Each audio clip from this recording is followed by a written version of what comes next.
Bonsoir, bienvenue dans le débat de France 24, un débat auquel vous pouvez participer via les réseaux sociaux. Inscrire l'état d'urgence dans la Constitution, 136 députés ont voté hier pour. Il faut dire qu'ils n'étaient pas très nombreux à l'Assemblée nationale, qui en compte quand même 577. C'est sur la déchéance de la nationalité que cela va se compliquer. Une chose est sûre, qu'il soit inscrit ou non dans la Constitution, l'état d'urgence devrait être prolongé 2-3 mois après le 26 février. Le Sénat s'est prononcé cet après-midi en faveur de cette reconduction et l'Assemblée nationale devrait faire de même le 16 février. Alors quelle est aujourd'hui l'efficacité de la reconduction de cet état d'urgence? Y a-t-il des risques d'atteinte à nos libertés? La démocratie est-elle en danger? On va en parler ce soir avec nos invités. Avec vous, Roger Marion, bonsoir. Bonsoir. Vous êtes ancien chef de la division nationale antiterroriste. Et puis avec nous, Florian Borg, bonsoir. Vous êtes président du syndicat des avocats de France. Alors avant de commencer ce débat, on va tout de suite écouter le Premier ministre français Manuel Valls. C'était cet après-midi à l'Assemblée nationale. Alors, je ne veux pas brandir une menace à la légère, instrumentaliser les peurs et fragiliser nos valeurs. Il n'y a pas de dérive sécuritaire. Il y a un besoin de sécurité et de protection de la nation et de nos compatriotes. Mais nous devons être très lucides face à l'accumulation des actes terroristes qui ont fait, je rappelais ces chiffres, près de 40 000 morts dans 93 pays, lucide face à la stratégie d'exportation de la terreur, à laquelle se livrent au moins 2 organisations terroristes, par ailleurs en concurrence féroce, mais dont la matrice est la même, lucide face à l'aggravation des dérives radicales violentes qui frappent l'ensemble des pays européens. Florian Borg, pourquoi vous êtes contre la prolongation de l'état d'urgence ? Quand j'entends les propos du Premier ministre, j'ai plutôt l'impression qu'on a une perte de lucidité qu'une lucidité qui est martelée contre, parce que c'est à la fois inefficace et attentatoire aux libertés individuelles et également à la protection de la vie privée et familiale d'un certain nombre de personnes. Inefficace parce qu'il existe aujourd'hui des outils en matière judiciaire qui permettent de lutter contre le terrorisme, encore faut-il les activer, et qu'on est dans l'état d'urgence sur des mesures de prévention, sur des faits qui sont aujourd'hui pas démontrés. Et on a un certain nombre de personnes qui ont subi des perquisitions, des assignations à résidence, et c'est l'inefficacité pour laquelle on n'a rien contre elles, ou alors des éléments qui ne sont pas prouvés, pas démontrés, et donc on prive de liberté ces personnes sans démontrer la réalité de ce qu'on leur reproche. C'est inefficace, vous êtes d'accord avec ça, Roger Marion ? Non, pas du tout. Je pense que d'abord, il faut expliquer pourquoi on a fait appel à l'état d'urgence. On a fait appel à l'état d'urgence parce que déjà, l'État est démuni. L'État s'est déshabillé pour lutter contre le terrorisme. Pourquoi ? Parce que 1981, abrogation des atteintes à la sûreté de l'État. Les atteintes à la sûreté de l'État et le dispositif disons, qui permettait de réprimer ces atteintes, a été repris, on va le voir, partiellement dans la loi antiterroriste. Ensuite, subsistaient dans le Code de procédure pénale les pouvoirs de police judiciaire du préfet. Donc déjà, il y avait déjà, comme dans l'état d'urgence aujourd'hui, l'autorité administrative qui avait la possibilité de faire procéder à des perquisitions et à des arrestations. Ça a été abrogé puisqu'il pouvait utiliser ses pouvoirs, le préfet, pour lutter contre les atteintes à la sûreté de l'État. Mais ça n'a pas été abrogé en 1981, mais de mémoire en 1992. Donc qu'est-ce qui restait comme dispositif pour lutter contre le terrorisme ? Il nous restait la loi de 1986.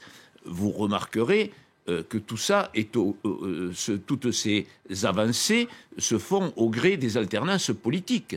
1981, 1986. Donc ce dispositif antiterroriste de 1986, il était suffisant pour lutter contre le terrorisme. Il a fait ses preuves lors des actions terroristes de 1995. Et ce dispositif, il est placé sous le contrôle du juge. Donc la vraie question, c'est pourquoi avons-nous été dans l'obligation d'avoir recours à l'état d'urgence? Parce qu'on n'a pas utilisé le dispositif antiterroriste de la loi de 1986, largement amendé, où il y a exactement les mêmes prérogatives sous le contrôle du juge que nous avons dans l'état d'urgence. Mais alors pourquoi ne pas reprendre justement ces lois de 86 ? Mais elles existent. Mais oui, mais alors la donc, question, ce que vous me dites, pourquoi c'est que l'état d'urgence ne sert à pourquoi rien. ne pas en avoir fait usage? Eh bien, parce que ce sont des orientations qui n'ont pas été choisies. Tout d'abord, au plan politique.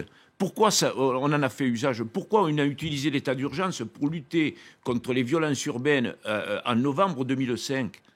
Donc, l'État s'est trouvé, pour ne pas avoir fait usage justement du dispositif antiterroriste jusqu'aux actions de janvier et de novembre 2005, il s'est trouvé démuni. Et il ne restait qu'une solution, c'était l'état d'urgence. Florian Borg, ce qu'on peut quand même dire, c'est qu'il y a quand même eu 3000 perquisitions, il y a quand même plus de 500 armes, je crois, qui ont été saisies, il y a des enquêtes quand même qui ont été ouvertes. Et puis Manuel Valls l'a dit l'autre jour, il a dit quand même cet état d'urgence a permis de déjouer un attentat. Donc on ne peut pas dire quand même que ça ne sert à rien. Ça permet peut-être aussi aux forces de police d'aller vite, plus vite que s'ils passaient par une procédure je ne suis pas certain. Judiciaire. Alors, c'est pas vrai parce que la procédure judiciaire, elle peut être très rapide. On le sait, on peut saisir un juge des libertés rapidement et un juge d'instruction peut être saisi rapidement et peut intervenir rapidement. Ils ne sont pas débordés? Ça ne prend pas du temps? Les forces de police aussi sont débordées. On les a sollicitées pendant 2 mois. Elles sont débordées. Par ailleurs, je ne sais pas si les forces de police sollicitées par les préfets sont les mêmes que celles qui luttent aujourd'hui contre le terrorisme et qui sont intervenues dans ces dossiers. Il faudrait qu'on ait des renseignements là-dessus. Mais vous nous dites, ça a été efficace. 3000 perquisitions. On a moins de 4 informations judiciaires qui sont ouvertes. Il doit y avoir une mise en examen et 3 informations qui ont été ouvertes. Donc vous dites que ce n'est pas efficace? C'est pas que ça n'a servi à rien. C'est pas efficace, c'est-à-dire qu'on aurait une efficacité identique avec le juge judiciaire, voire meilleure, parce qu'elle serait plus ciblée, c'est la première chose, et qu'elle permettrait. Le cadre judiciaire, c'est important par rapport à l'intervention de l'exécutif dans ces dossiers-là. Le cadre judiciaire, il permet de poser des procédures, et dans les procédures, vous avez à la fois les droits de la défense et de la personne mise en cause qui sont possibles, et y compris les droits des victimes, le droit d'accès au dossier. Dans le cadre de l'état d'urgence, vous n'avez pas ça, et les personnes qui sont mises en cause ne peuvent pas se protéger, se défendre contre un risque d'arbitraire qui est réel et qui est levé, d'ailleurs, y compris par le défenseur des droits, qui a dit qu'on entrait dans un état de suspicion. Et le défenseur des droits, on ne peut pas dire que c'est le principal défenseur, y compris politiquement par son histoire, de la majorité actuelle. Non, c'est le cas. Roger Marion, vous êtes d'accord avec ce que vient de dire Florian Borg? Finalement, ça n'a pas été très, très efficace. Et surtout, la question qu'on se pose aujourd'hui, c'est que visiblement, c'est même très certainement, l'état d'urgence va être reconduit pour 3 mois. Honnêtement, les présumés terroristes ou les terroristes, aujourd'hui, savent qu'on est en état d'urgence. On imagine bien qu'ils doivent cacher leurs armes, qu'ils doivent faire beaucoup plus attention que si on n'était pas en état d'urgence. Et qu'un jour, cet état d'urgence sera relevé. Et c'est là où les réseaux vont se réactiver. Donc, dans l'urgence, qu'on ait fait usage de l'état d'urgence, je suis entièrement d'accord. Je suis entièrement d'accord parce qu'on a laissé se dégrader une situation pendant plusieurs années et qu'aujourd'hui on a affaire à un terrorisme de masse et qu'il y a, comme vous l'indiquez, il y a une limite à tous les services, à l'activité et à la disponibilité des services de police. Bon, donc il faut distinguer, je pense, les mesures qui sont prises pour lutter contre la menace et essayer de prévenir la menace, c'est-à-dire tout le dispositif Vigipirate, tout le dispositif... Oui, mais sur l'état d'urgence, Roger Marion, c'est-à-dire le fait de reconduire 3 mois encore l'état d'urgence, est-ce que ça va servir à quelque chose? Je veux dire, ceux qui veulent préparer un attentat, j'imagine aujourd'hui, du fait de l'état d'urgence, doivent se cacher, doivent peut-être être beaucoup plus vigilants que s'il n'y avait pas de l'état d'urgence. C'est-à-dire qu'aujourd'hui, finalement, les coups de filet, etc., est-ce qu'ils vont donner quelque chose? On peut comprendre peut-être que l'état d'urgence, quelques jours après les attentats, donne quelque chose, mais que là, ça tourne un peu vide. Je suis entièrement d'accord avec vous. Vous êtes d'accord avec ça? Je suis d'accord avec ça. Pourquoi? Donc vous êtes contre la reconduction. Enfin, vous dites que ça sert à rien. Je dis qu'aujourd'hui, je veux dire, qu'on ait utilisé l'état d'urgence, je dis oui, après les événements que nous avons connus, oui, parce qu'on a laissé se dégrader une situation encore. Et qu'on n'a pas fait usage du dispositif antiterroriste de 1986. Oui. Mais la reconduction, à mon sens, ne se justifie pas obligatoirement. Pourquoi? Parce que pour faire des opérations ciblées de lutte contre le terrorisme, n'est-ce pas? Il faut exploiter des renseignements, il faut avoir des renseignements. Et aujourd'hui, comme vous l'avez dit, dans l'urgence, tous les renseignements qui ont été mis sur la table ont été exploités avec les résultats que l'on connaît, qui sont quand même, qui ont permis de saisir des armes, de démanteler des réseaux et autres. Mais le véritable problème, c'est l'exploitation du renseignement, la recherche du renseignement, son exploitation et la transmission de ces informations à l'autorité judiciaire. Voilà, j'ai fait 32 ans de police judiciaire et on a toujours pratiqué comme cela. Et là, c'est un système qui a bien fonctionné. Si on l'utilise au quotidien. Florian Borg, alors il y a l'autre chose, donc la prolongation de l'état d'urgence, ça devrait être voté par les parlementaires. Après, il y a l'autre volet, c'est-à-dire l'inscription de l'état d'urgence dans la Constitution. Donc là, ça a été voté hier, les députés donnent leur feu vert. On ne sait pas si ça va se retrouver finalement dans la Constitution, parce que se pose la question de la déchéance de la nationalité et que là, visiblement, ils ne sont pas d'accord. Donc peut-être que l'état d'urgence ne sera pas inscrit dans la Constitution. Mais vous, j'imagine que vous êtes également contre l'inscription de l'état d'urgence dans la Constitution. Pourquoi ? Contre dans ces conditions. C'est-à-dire qu'on l'inscrit dans la Constitution pour donner, et c'est marqué comme ça dans l'exposé des motifs de la loi constitutionnelle, du projet de loi, pour donner, assurer les pouvoirs de police. Quand on inscrit dans la Constitution, on doit donner le but exact, mais aussi les garanties qui vont avec. Or, il n'y a pas les garanties qui vont avec. C'est quoi les garanties ? Quelles garanties ? En fait, il faut vraiment, dans l'état d'urgence, ce qui est reproché aux personnes, ce sont des comportements. Et c'est ça qui est profondément choquant. Des comportements, on laisse à la libre appréciation du pouvoir de police, et on va l'étendre avec la loi, le projet de loi sur le crime organisé qui est en train aussi d'être présenté au Parlement.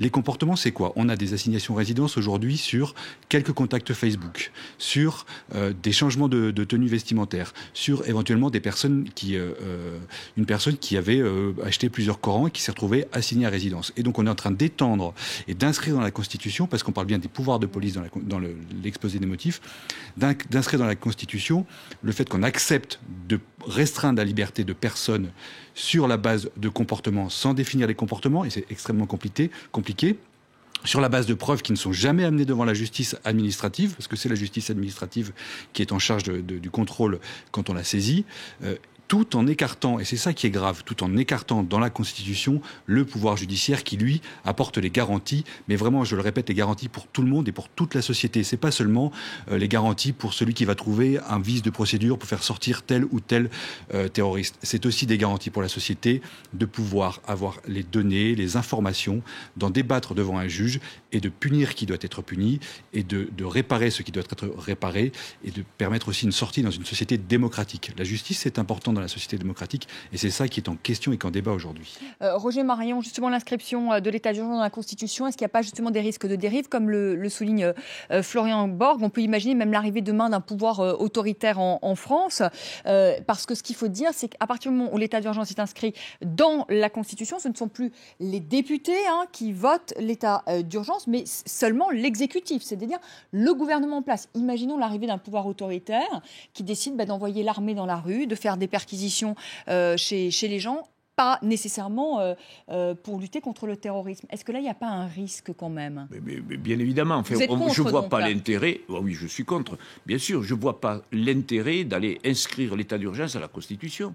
L'état d'urgence, c'est la prérogative dans l'urgence de l'exécutif et sa prolongation, aujourd'hui, elle présente aucun intérêt parce que toutes les cibles, disons, potentielles ont été, à mon sens, exploitées. Roger Marion, quand vous voyez quand même les députés français aujourd'hui, depuis 3 mois, s'écharper, pardonnez-moi, sur l'état d'urgence, qu'il faut inscrire ou non dans la Constitution, sur la déchéance de la nationalité, pour les binationaux, pas pour les binationaux, pour tout le monde. Et lorsque vous savez le danger aujourd'hui qu'il y a, le terrorisme quand même qui menace notre pays, franchement, vous dites quoi Vous trouvez ça un peu ridicule? Attendez, moi j'ai dit ça a été le même débat qui a duré 10-15 ans sur le contrôle d'identité. Attendez, vous savez qu'aujourd'hui, un policier sur la voie publique ne peut plus contrôler une identité de personne. Donc, ça a duré 10 ans. On a voulu faire passer le contrôle d'identité sous le contrôle du juge. Alors vous comprenez, on a passé des années à supprimer tous les pouvoirs de police. Attendez, moi j'ai reçu, quand j'étais en responsabilité, j'ai reçu des... Voilà, c'est quand même ça, Roger Marion. Le problème, par exemple, sur le contrôle d'identité, c'est aussi toujours la question des dérives. C'est-à-dire, ce sont toujours les mêmes personnes qui sont contrôlées, le délit de faciès.